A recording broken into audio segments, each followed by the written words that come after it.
এটা প্রচার করছেন যে খেজুর সরকার দিচ্ছেন। কেন? এটা তো আমরা আগেও দেখেছি। খেজুর মধ্যপ্রাচ্যের শেখেরা আরব শেখেরা এরকম দান খয়রাত কিছু করে আমাদের মতো মিসকিনকে। আমি ছোটবেলাও দেখেছি, কারণ আমার আব্বা কিন্তু জনপ্রতিনিধি ছিলেন। আমরা দেখতাম বাজারের মধ্যে আপনার সুন্দর করে প্যাকেট করা ইয়ের মাংস, দুম্বার মাংস বিক্রি হইতো। এরশাদের আমলও আমরা দেখছি এটা, এবং খেজুর আসতো প্যাকেটে প্যাকেটে, খুব সুন্দর সুন্দর প্যাকেট। হাসনাত আব্দুল্লাহ এখন বলছেন, এখন তো এগুলো আমরা এরশাদের আমলও দেখছি। আমার আব্বা কোনো দিনও আমাদের ঘরে এগুলি সরকারি খেজুর, সব সরকারি দুম্বার গোস্তা আনতো না, এলাকার সাধারণ মানুষ পাইতো। তো আমরা গ্রামীণ লেভেলে পর্যন্ত আমরা পেয়েছি। হাসনাত আব্দুল্লাহ এখন বলছেন, কি জানি কেন বলছেন জানি না, কারণ এটা সৌদি আরব থেকে অনেক আগের থেকে, আমরা ছোটবেলা থেকেও দেখেছি দুম্বার মাংস, খেজুর সৌদি আরব থেকে ওটা আসে।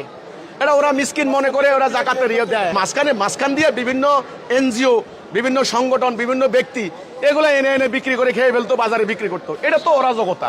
না, সাধারণ মানুষ আগেও পাইতো, মাঝখানে পাইতো না, কোনো এমপির টাইম পাইতো। এটা ম্যান টু ম্যান ভেরি করে। আরে ভাই, কোনো এমপি আছে হাজার হাজার কোটি টাকা মানে চুরি করে পাচার করে দিত। আবার কোনো এমপি নিজের টাকা খরচ করে মানুষের কল্যাণ করছে, এমন তো আছে। কাজে হাসনাত আব্দুল্লাহ এখন যেটা বলেছেন এটা আজকে নতুন না, খেজুর আগেও আসতো।